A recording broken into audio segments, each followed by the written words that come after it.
Ó, pessoal, eu vou fazer aqui uma palavra, eu vou começar aqui com uma pergunta difícil, e a minha proposta para você é que ela seja uma pergunta que lhe faça um incômodo, certo? E se você sentir um incômodo, eu vou dizer que eu cheguei no propósito dessa pergunta, mas eu vou fazer uma brincadeira aqui com vocês. Eu não vou responder a pergunta, eu vou deixar você com a dúvida, certo? Então, eu vou colocar uma dúvida na cabeça de vocês, espero que vocês não percam a fé depois da dúvida, e vocês vão ficar, mas faz parte da minha aplicação vocês terem um pouquinho de dúvida agora, certo? Depois, mais para frente, quem sabe a gente não vá direto nesse ponto responder. Olha, outro dia, estava conversando com o pessoal e a seguinte pergunta surgiu. Você acha que crente pode perder a salvação? Senhor, qual é a resposta certa para o crente pode perder a salvação? Aí, o meu sentimento na hora é tentar responder a resposta certa para a pessoa, porque eu sei que se eu for tentar trazer a complexidade do assunto, a pessoa vai se perder no meio da minha pergunta, porque eu vou dar uma volta tão grande, porque isso não tem uma resposta muito fácil de dar, não. Ou você diz que uma coisa é uma coisa e ignora os outros textos, ou diz que outra coisa é outra coisa e ignora os outros textos. Então, assim, tem isso, mas também tem isso, mas tem isso, mas também tem isso, mas tem isso, mas também tem isso, entendeu? É difícil tirar uma resposta pronta. Mas o povo quer a resposta pronta. E se eu não tenho uma resposta pronta para te dar e dizer que você tem que pensar um pouco sobre isso? Olha só, vou te deixar na dúvida. Vou contar 3 parábolas para você, certo? Diz a Bíblia, Jesus contando a parábola, que tinha 10 virgens, que elas estavam, 5 delas elas estavam bem preparadazinhas, trouxeram óleo, se prepararam para a chegada do noivo. E 5 delas eram umas noivas meio relapsas, que não se prepararam para o momento. Aí diz que elas foram dormiram. Aí chegou o Senhor para o casamento. Aí as 5 que dormiram e não tinham óleo na hora, saíram correndo para trás do óleo. E as 5 que estavam preparadas, entraram com o Senhor para o casamento, e a porta se fechou. E as 5 que não entraram, ficaram de fora. Nessa daí você entende que se Jesus voltar e você não estiver bem, você não estiver preparado, se estiver desviado e estiver fazendo umas coisas mais ou menos ruins, pode ser que a porta feche e você fique lá fora. Por isso, não vai ficar andando pelos caminhos ermos. Venha tomar ceia na igreja, né? Aquela coisa bem crente, né? Eu posso contar uma outra parábola para você, dizendo, olha, um semeador plantou o trigo. Aí cresceu. Mas no meio da noite veio o inimigo, Satanás, e plantou o quê? O joio. Os dois cresceram tão junto que você não sabe se um é trigo, se outro é joio. É melhor você não mexer para você não expulsar o joio do trigo. Beleza. No fim dos tempos, Deus vai fazer essa separação. Mas nessa parábola aqui, o joio sempre foi joio e o trigo sempre foi trigo. De maneira que eu acho que essa parábola é amiga do Calvino, né? O cara já nasceu eleito para a salvação, e o outro já nasceu eleito para a perdição. Ninguém passa desse lado para cá, ninguém passa desse lado para cá. Ou seja, se você for escolhido para ser salvo, você vai ser salvo quer queira, quer não. E essa porta nunca vai fechar. Você sempre vai ser o último a passar e vai fechar depois que você passou, porque Deus escolheu. Deus plantou, quem plantou os outros foi o Satanás. Aí você já... mais uma parábola. Um homem tinha 100 ovelhas. Aí uma se feriu e ficou para trás. Ele deixou as 99 ovelhas e foi atrás da que se feriu. Ou seja, meu irmão, ainda que você se desvie, Deus vai lá, onde você está ferido, vai te pegar e vai te trazer de volta. Por isso, mesmo o cara que está desviado, ele não está longe de Deus, porque Deus está lá com ele, trazendo ele de volta para o rebanho dele de Deus. E aí? Eu botei só as leves aqui, né? Só os textos leves, né? Só a história. Porque a gente vai se deparando com esses textos e a gente vai dizendo assim, um perdeu, o outro Deus não deixou ir, o outro já nasceu salvo. Você tem duas oportunidades aqui nessa hora. Você pode ser que nem um evangélico médio, né, um afegão médio, e dizer assim: eu aprendi na minha igreja que a caixa interpretativa é essa. O que eu chamo de caixa interpretativa? É aquilo assim, alguém fez um discipulado com você e disse que ponto 1, isso, ponto 2, isso. Aí você, é assim? É. Então o pastor falou isso, qual é a resposta certa? Que eu passo no Enem do céu. A resposta certa é o 5. Está aqui, pastor, a resposta é essa. Passei. Você não fez nenhuma reflexão, você não pensou, isso não passou pela sua vida, pelo seu coração, pela sua alma. Você respondeu a resposta certa que disseram para você. Você nunca pensou nisso, você só respondeu a resposta certa que disseram para você. Essa é uma perspectiva. Ou você chutou, né? Também tem uns irmãos que chutam, né? Eu acho que é a 2, acertei. A 3, é assim. Aí chuta, e se acertou, acertou. Se errou, se errou. Tem a outro tipo de pessoa que ele vai dizer assim: vou levar para casa para pensar. E ele vai pensar, ele vai refletir, ele vai ler uns textos bíblicos, ele vai tirar um momento de oração, ele vai conversar com irmãos que têm outras visões, ele vai pensar bem muito, não vai chegar a lugar nenhum e vai guardar na gaveta por 3 meses. Aí na 4ª gaveta ele tira da gaveta, vai pensar mais um pouco, e vai trocar, e vai pensar, e vai para cima. Dá 3 anos, ele começa a pensar no pai dele que está distante da igreja, e pensa se o pai dele não vai ser salvo. Ele pensa num amigo do colégio que era crente quando ele era novo e não é mais. Será que Deus não ama ele como me ama? Ele vai fazer reflexões pessoais, íntimas, vai pensar na irmã, no tio, do primo, no filho que está distante, no filho que está nas drogas. Será que Deus não ama meu filho que está nas drogas? Será que ele perdeu a salvação só porque... Aí você vai pensar num pensamento mais complexo, mais profundo, que tem a ver com a sua história. Quando passa assim uns 5 anos, você chegar para esse cidadão e perguntar: você acha que crente perde a salvação? Ele diz: você tem uma tarde para conversar comigo? E uma garrafa de café? Porque a resposta não vai ser rápida. E eu nem sei se eu vou conseguir te dizer tudo o que eu pensei no meu coração. E pode ser que eu ainda aprenda com você algumas coisas. Eu digo que eu sou muito bom, eu quero muito conversar com esse cidadão que pensa assim. Agora o outro que repete, em 5 segundos, a caixa interpretativa, eu não tenho nem o que conversar com ele. Porque eu nem sei se ele acredita nisso, ele só está repetindo. Se eu tirar ele e botar outra pessoa que repete a mesma coisa, continua a mesma coisa. Eu posso tirar ele, botar outro, ele vai falar a mesma coisa. Porque não é ele que está falando, é a doutrina que ele segue que está falando pela boca dele. Entendeu isso? Aí eu chamo isso de uma ilustração muito bacana que tem. Vão me acompanhando aí, vão segurando. Assim, uma ilustração muito bacana que tem, que eu já contei uma vez, muito tempo atrás, e talvez metade aqui conheça. Chama o conhecimento do motorista. Não sei se vocês já ouviram essa ilustração. Tinha um palestrante, um cientista, que tinha uma palestra bonita, de uma pesquisa maravilhosa que ele passou 20 anos fazendo. Ele ia para todo lugar com esse motorista, levando ele para fazer as palestras, de maneira que o motorista escutava a palestra toda vez, né? Toda vez. Um dia ele ficou doente e foi chamado para um lugar para falar. Ele disse assim: olha, o pessoal lá não conhece meu rosto. Eu vou mandar meu motorista, que ele já sabe a palestra todinha, e aí eu fico doente, sentado ali, quietinho no meu canto. E o motorista deu a palestra todinha, você não sabia diferenciar que ele era o motorista ou ele era o cientista, porque ele decorou a palestra e estava dando a palestra. Na hora chegou uma pessoa que não deveria fazer isso, mas fez uma pergunta. E agora? Eu tinha decorado a palestra. A pergunta ele não sabia. Aí ele diz assim: olha, essa pergunta é tão fácil que eu vou chamar meu motorista para responder. E chamou. O que é o conhecimento do motorista? É aquilo que você está repetindo, que você escutou, mas não faz parte da sua vida, da sua pesquisa, do seu coração. Nem você descobriu aquele conhecimento. Só disseram para você que era assim e você está repetindo.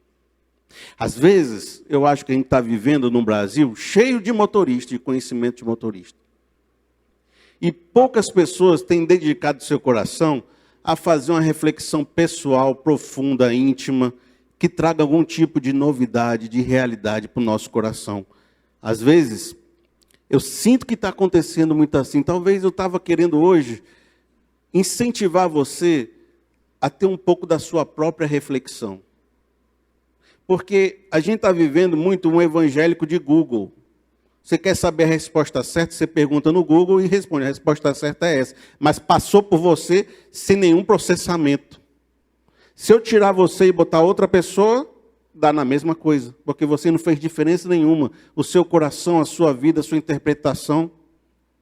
É assim que está acontecendo. Você vê uma campanha política. Polêmica atrás de polêmica. Eu fui para 3 churrascos diferentes. Os candidato cidadão faz uma polêmica. Aí os seguidores do candidato cidadão vão defender o cidadão.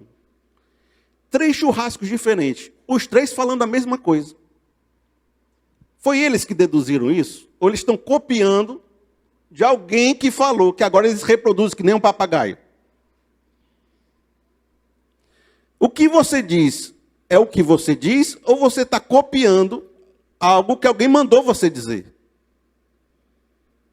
Aí você vai numa faculdade, está lá o professor ensinando você uma ideologia, botando do outro lado da história.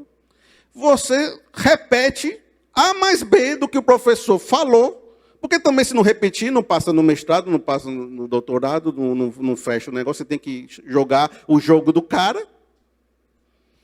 Aí você está repetindo algo que você nem acredita, porque disseram que é assim que você tem que ser. Entendeu? Se não falar do nosso mundo evangélico. O tanto de evangélicos que têm repetido doutrinas de sua igreja sem nunca ter pensado nelas. Você vê, tem igreja que é tão complicada, só de você assistir a TV você sabe que está errado. Mas o pessoal que está lá não vê isso não. Porque não está pensando, está passando, sem filtro nenhum, e a pessoa está obedecendo, sem pensar em nada do que está sendo dito. Aí fica um bando de massa de manobra que não tem nenhum tipo de visão crítica. Não reflete, não faz parte da vida o ensinamento. Outro dia eu conversei com um rapaz que era professor de ensino de outra igreja. Aí estava vindo para a nossa igreja, faz um tempo já. Aí eu disse, pois, vamos fazer esse teu talento aí, vamos botar você para ensinar uma sala aí, vou pegar ali aquele pequeno grupo, vou botar você e você fala. Aí ele disse assim para mim, mas cadê o material? Aí eu disse assim, mas você não era professor? Não, mas porque eu recebia do pastor o material e dizia na classe. Mas se tu não receber do pastor, tu não sabe nada, dizer nada, não? Sabe não. Que tipo de conhecimento é papagaio do pastor tal? Não sabe ensinar uma coisa sem repetir as coisas dos outros, não? Então tu não é professor, não, tu é papagaio. Aí, cheio de pequeno grupo, que é assim, o pastor escreve um negócio, aí os líderes passam para os outros passam para os outros. Aí esse aqui está pregando o que o pastor disse. Tu não sabe ler uma Bíblia, não, e falar o que tu pensa e do que tu viveu, da tua história, não. Tem que copiar uma devocional do pastor lá em cima, porque senão tu não sabe nem para andar. Aí eu fico pensando, gente, tem assim, vocês são o sal do mundo, são a luz da terra, mas que sal fuleiragem é esse que a gente é? Porque a gente, em vez de estar mudando e salgando o mundo, a gente está repetindo o que o mundo diz. O evangélico é aquele que tem um discurso diferenciado no mundo? Não, é o que está repetindo tudo. Aí o sal, em vez de salgar, está pegando o gosto. Está ficando insosso. O sal não era para mudar o gosto do alimento? Não, ele vai no alimento e pega o gosto do alimento. Não salgou nada. Ele é igual ao que está lá. Tudo que diz lá é o que ele diz. Tudo que ele faz é o que o outro faz. A gente está vivendo um tipo de repetição, sem nenhuma reflexão, sem nenhuma novidade, sem nenhuma compreensão. E aí eu digo que a gente está precisando de um evangelho que mergulhe mais profundamente, que faça umas reflexões maiores, que pense fora da caixa, que deixe o Espírito Santo conduzir o nosso coração e nosso entendimento. Eu vou trazer 4 exemplos bíblicos de pessoas que faziam o seu momento de reflexão e de consideração. E para ver se eu inspiro você, Se eu inspiro você a ter também no seu momento de chegar às suas próprias conclusões, de pensar sobre a sua vida, pensar sobre a sua fé. E o primeiro é a mulher, das melhores mulheres da Bíblia, chamada Maria. E ela tem um versozinho, 2 versozinhos dela, que passa batido, sem a gente notar. Mas mostra algo precioso dessa mulher. O Jesus novinho, acho que era 11 anos, né? Me corrija, 11 era 12 anos? Você não sabe, não. 12 anos, novinho, adolescente. Aí chegou no templo e estava lá discutindo com os doutores do templo e os pais dele, a família dele já tinham ido para casa, não notou que ele ficou em Jerusalém. Aí quando notaram, cadê Jesus, cadê Jesus, cadê Jesus? Ele já está no meio do caminho e Jesus lá no templo. Aí eles voltaram, encontraram Jesus discutindo a Bíblia com os manda-chuva do templo, com 12 anos de idade. Aí Maria chegou para Jesus, Jesus, teu pai estava preocupado, rapaz. Ô rapaz, o que você está fazendo aí? Aí sabe o que Jesus respondeu? Jesus disse assim, rapaz, importa que eu fizesse a obra do meu pai. Se estivesse na casa do meu pai. Aí disse, eu estou falando do pai dele, que é o José, ele está falando de outro pai aqui. Aí disse assim, olha, Lucas 2,50. E eles não compreenderam as palavras que lhes dizia. Maria e José não estavam entendendo muito essa conversa de Jesus, a casa do meu pai e tal. E desceu com eles e foi para Nazaré, e era-lhe sujeito. Aí Jesus foi-se embora com eles para Nazaré. Aí diz uma frasezinha aqui maravilhosa. E sua mãe guardava no seu coração todas essas coisas. Aí você vai perceber o que é uma mulher ser mãe de Jesus. O que seria uma mulher ser mãe de um menino que desde o princípio você sabe que ele vai ser seu filho, mas que ele vai ser muito mais do que seu filho, e ele tem uma origem muito mais especial do que somente um filho. Desde o princípio você lidar com esse menino, que ele é filho do José, mas ele é filho do Deus vivo, altíssimo, e que de repente ele diz, menino, vão para a casa do seu pai. Ele diz, meu pai é esse daqui. É o que Jesus falou, estou na casa do meu pai aqui já. Você está me chamando para a casa do meu pai? Mas a minha casa do meu pai é essa daqui. O que é para Maria entender, cuidar desse menino? Se ela fosse no Google e perguntasse, como cuidar de um menino que é filho de Deus, que nasceu na minha casa, faz até uns milagres. E apareceu o que no Google para ela? Só ela podia entender como era criar o filho dela. Não tinha ninguém que pudesse ensinar a ela o que era criar um Jesus. Ela tinha que guardar no coração e começar a pensar nisso, refletir, chegar a uma conclusão. Aí diz assim, olha, quando o menino nasceu, Jesus nasceu, chegou uns estranhos lá, que ela estava no meio da estrebaria, sozinha, parindo. Chega 3 reis magos, com os presentes, e falando um bocado de coisa do filho dela. De novo, a origem humana, nascida de Maria, e os divinos chegando, agraciando o menino que era maior do que filho de Maria. Aí diz assim, ó, Lucas 2,19. Maria, porém, guardava todas essas coisas e sobre ela refletia em seu coração. O que essa mulher está fazendo? Ele diz assim, eu preciso entender isso que está acontecendo comigo, eu preciso refletir, eu preciso levar para casa, eu preciso pensar o que é ser mãe desse menino, de tudo isso que está acontecendo com a minha história, com esse Jesus. Eu não entendo não, mas eu vou levar, vou mastigar, vou pensar, vou fazer minhas orações, eu vou refletir sobre a minha vida. De maneira que essa mulher não era passiva na história. Ela estava toda hora dando significado para a sua vida, entendendo quem ela era, a sua história, os seus pensamentos. Estava refletindo. Só você tem o seu filho, só você. Você pode pesquisar no Google e vai achar como criar uma criança. Mas não faça esse bypass não, que só passe por você e você aplica o que disseram lá, porque lá não conhece o teu menino. Não sabe o que ele faz, como ele reage e o jeito dele. Quem sabe disso é tu. Por mais que você veja aí o povo ensinando como é que é criar um menino, você tem que guardar no coração a sua própria história e refletir sobre ela e entender como é que seu menino funciona, porque só você é mãe desse menino. Só você é esposa desse marido. Só você teve a sua história, seu nascimento, seus pais, sua habilidade, seus traumas.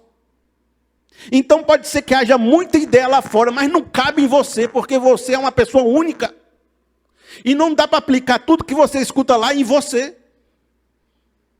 Você tem que fazer uma reflexão profunda sobre o que é a fé na minha vida e no meu coração. Posso trazer outro exemplo? Vamos agora para o filho, né? Jesus. Lucas 6,12. Preste atenção nesse aqui, olha. Lucas 6,12 e 13. Diz assim, ó. Num daqueles dias, Jesus saiu para o monte a fim de orar. E passou a noite orando a Deus. Ao amanhecer, chamou seus discípulos e escolheu 12 deles, a quem também designou apóstolos. O que aconteceu aqui? Aqui vai acontecer algo especial. Porque na fé, uma das coisas mais importantes que nós temos e entendemos é o fato de que há um recurso na fé, que é vida de oração, meditação e solitude, para que a gente possa aprender a conversar com Deus e tomar as melhores decisões. Aí o que acontecia? Um dia antes de escolher os seus discípulos, Jesus saiu para orar. Passou a noite toda conversando com Deus. Acho que estava fazendo uma lista. E fulano? Não, fulano não. Deus, esse aqui tá legal. Aqui vai. Esse aqui, Judas, tem que ir, né? Tem que ir, Judas. Judas, vamos botar aqui. Eu não queria não, mas tem que botar, vamos botar. Né? Aí vai botar. Aí orou a Deus, saiu decidido no dia seguinte. E escolheu. Mas foi depois de uma noite de reflexão e oração com Deus.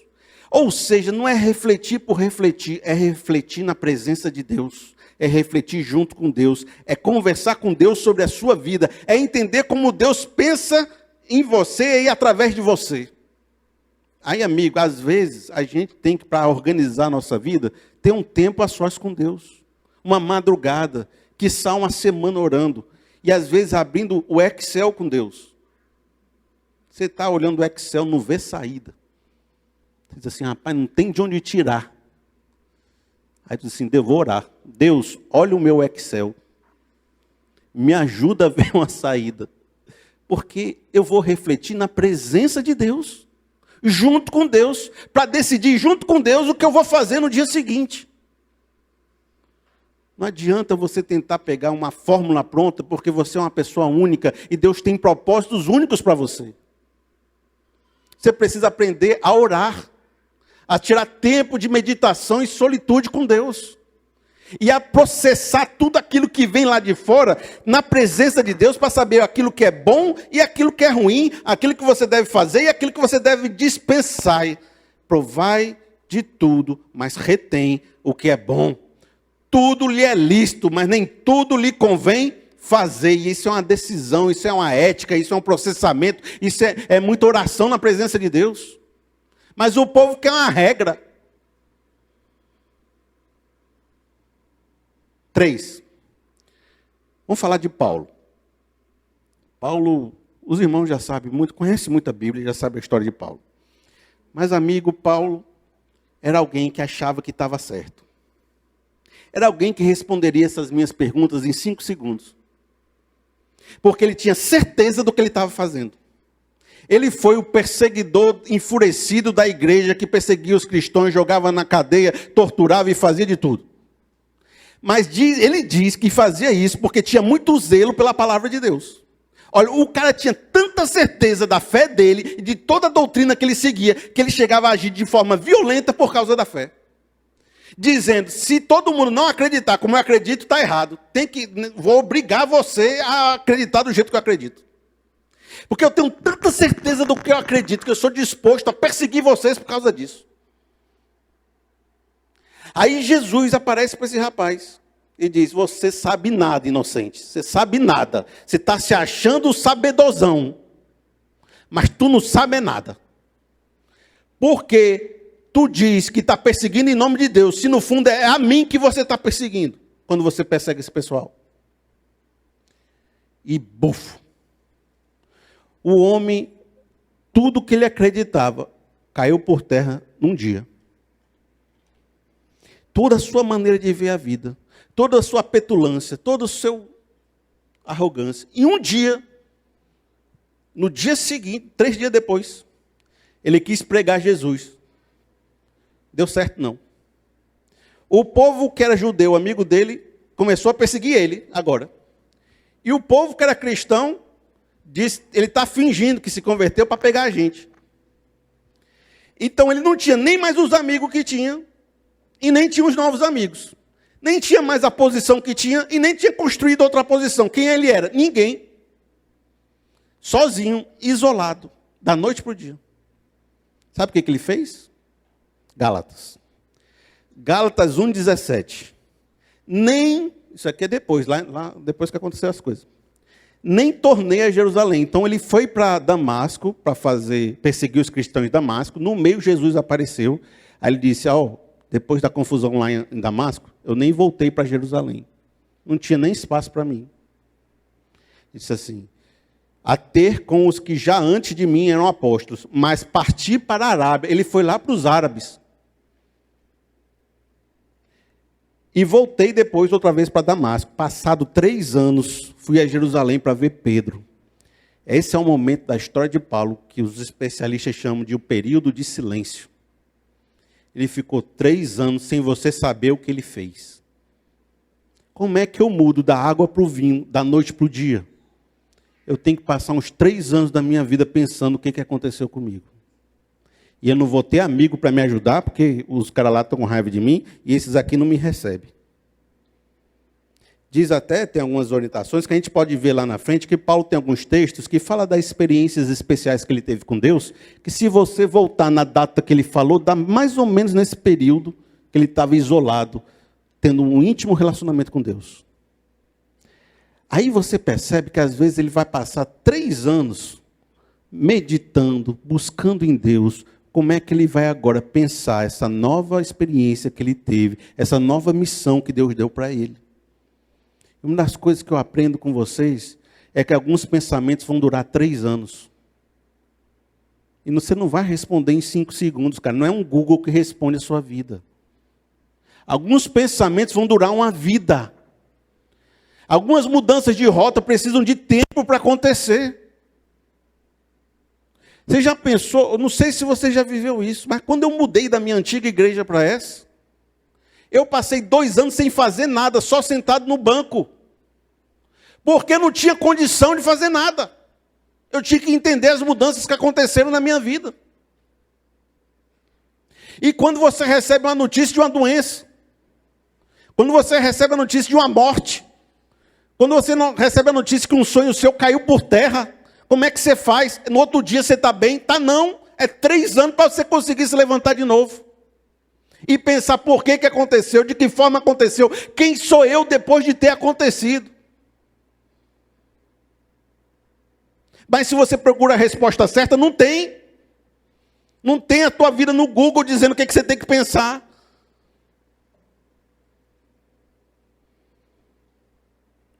Mesmo quando Paulo achou que tinha todas as respostas, Deus mostrou que ele não sabia de nada. Às vezes você está aí dizendo assim, pastor, essa mensagem nem é para mim, estou sabendo de tudo, sei cuidar da minha vida, sei de tudo. Amanhã, vou nem jogar maldição não, é porque acontece. Amanhã tu vira e diz assim, eu sabia era de nada, viu? Agora vamos passar do individual para o coletivo. No nosso último exemplo, eu quero que você entenda que algumas vezes essa reflexão é uma construção em conjunto, onde você vai no diálogo, no relacionamento, encontrar o seu caminho. E aí eu vou falar de um livro da Bíblia, que é um livro de uma história de 2 pessoas, na verdade. É um livro chamado de Ruth, mas a história de Ruth e Noemi. E Noemi era a mulher, a matriarca da família. Tinha o marido, a Noemi, tinha 2 meninos. Aí apertou a situação em Jerusalém, em Belém, né? E eles disseram, a gente precisa sair daqui e viajar para outro estado, porque aqui não está dando condição não. Aí saíram de Israel, foram viver em Moabe. Aí os filhos dela se casaram com duas mulheres, uma foi a Ruth. Só que o marido morreu, olha só, e os filhos morreram. Aí ela ficou sozinha com as duas noras. Aí quando ela disse, eu vou voltar para casa, não tenho condição de ficar sozinha aqui com as duas meninas. Aí foi voltar para casa, só que no meio ela disse assim, rapaz, vocês duas se mandem aí, porque eu sou a mulher mais azarada que existe nessa face da terra. Eu não presto para nada. Vocês vão viver a vida de vocês, não tem futuro andar comigo, ela falando. Porque ela viveu um impacto profundo na vida dela. Aí ela disse assim, ó, Ruth 1, no verso 20, diz assim, ó, não me chame Noemi, porque Noemi tem a tradução de amável. Hoje ela vivendo aquela casca grossa, aquele negócio todo, ele diz assim, você vai me chamar de uma pessoa amável, do jeito que eu estou aqui? Não me chame nem mais de Noemi, chame-me Mara, pois o Todo-Poderoso tornou a minha vida muito amarga. De mãos cheias eu parti, de mãos vazias o Senhor me trouxe de volta. Por que me chamo Noemi? O Senhor se colocou contra mim, o Senhor colocou-se contra mim. O Todo-Poderoso me trouxe desgraça. Você já viu gente estar assim, olhando para a vida e dizendo, acabou, não presta mais nada, não tem mais direção, para mim é só desgraça, é só sofrimento, é só dor. Se uma pessoa dessa se isola 3 anos, ela desce ladeira abaixo. Porque às vezes você está num loop mental que está te dominando e dizendo que você não é ninguém, você não presta, Deus não te ama, você não vale nada, ninguém pode andar contigo, tudo que você faz não presta, tudo vai se acabar. E se você fica sozinho só pensando nisso, aquilo ali é uma palavra do Satanás dominando a sua mente. Então, algumas vezes, você tem que refletir junto de outras pessoas para te darem outra visão sobre o assunto. E poder te fazer enxergar de outra forma. E às vezes Deus vai colocar pessoas, mães, maridos, esposas, filhos, companheiros, igrejas, para estar junto com você, para lhe ajudar a não cair nesse sofrimento mental. E aí é que vem a palavra de Ruth, que vai entrar na vida de Noemi, para não deixá-la descer ladeira abaixo. E vai dizer assim, Ruth 1,16, Ruth, porém, respondeu, não insista comigo que te deixe, e não mais a acompanhe.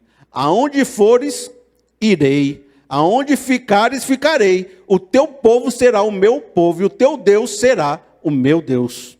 Onde morreres, morrerei, e ali serei sepultada. Que o Senhor me castigue com todo rigor, se outra coisa, a não ser a morte me separar de ti. Quando Noemi viu que Ruth estava de fato decidida a acompanhá-la, não insistiu mais, prosseguiram, pois, as duas até Belém. Aí, amigo, você está lá no fundo do poço, achando que não vale nada. E vem um amigo seu, um pai, um irmão, e diz, você vai se levantar, porque a gente vai junto para vencer esse negócio. E nessa hora a mulher disse assim, tá bom, né? Então vamos. E foi a partir dessa construção que Ruth conseguiu um novo marido, restaurou as terras que tinham, e aí conseguiram uma nova realidade de vida. Até teve um filho, e a Noemi ficou cuidando desse filho como uma avó. E aí, que era uma história de funeral e coisa terrível, se transformou numa história de restauração. Mas no meio da história podia ser que nada acontecesse, Ruth fosse embora, não houvesse nenhuma reconstrução. Mas foi porque houve duas pessoas dizendo, vamos junto.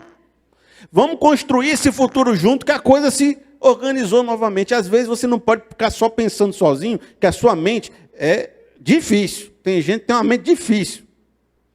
Aí você tem que ouvir uma palavra de motivação, de direção, de transformação, mas sempre refletindo junto com ela para chegar no seu próprio entendimento. Tenho certeza que Noemi, depois de viver tudo isso, poderia dizer, olha, o Senhor me deixou viver umas coisas difíceis, mas agora estou com a vida restaurada e estou vivendo uma nova história. Amigos, espero que vocês tenham tido boas reflexões hoje levado para casa. Queria ainda terminar com vocês com Romanos 12:2, que diz assim, não se amoldem ao padrão desse mundo, mas transformem-se pela renovação da sua mente, para que sejam capazes de experimentar e comprovar a boa, agradável e perfeita vontade de Deus. Esse verso é o resumo do que eu falei com vocês hoje. Diz assim: existe um padrão nesse mundo.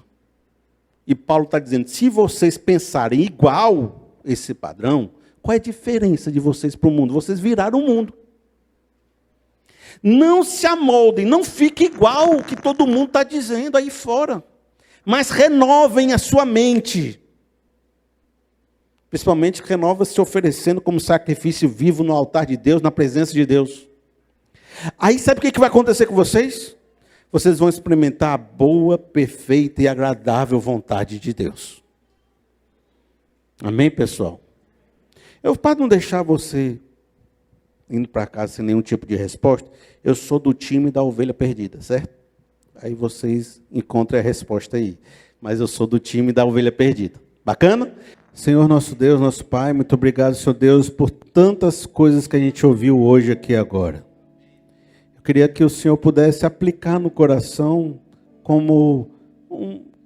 de forma individual em cada um. Eu lembro, Senhor Deus, que lá no Atos, os apóstolos estavam pregando e o Espírito Santo traduzia para cada pessoa no seu idioma. E assim, Senhor Deus, que essa palavra chegue no coração de cada um no seu próprio idioma.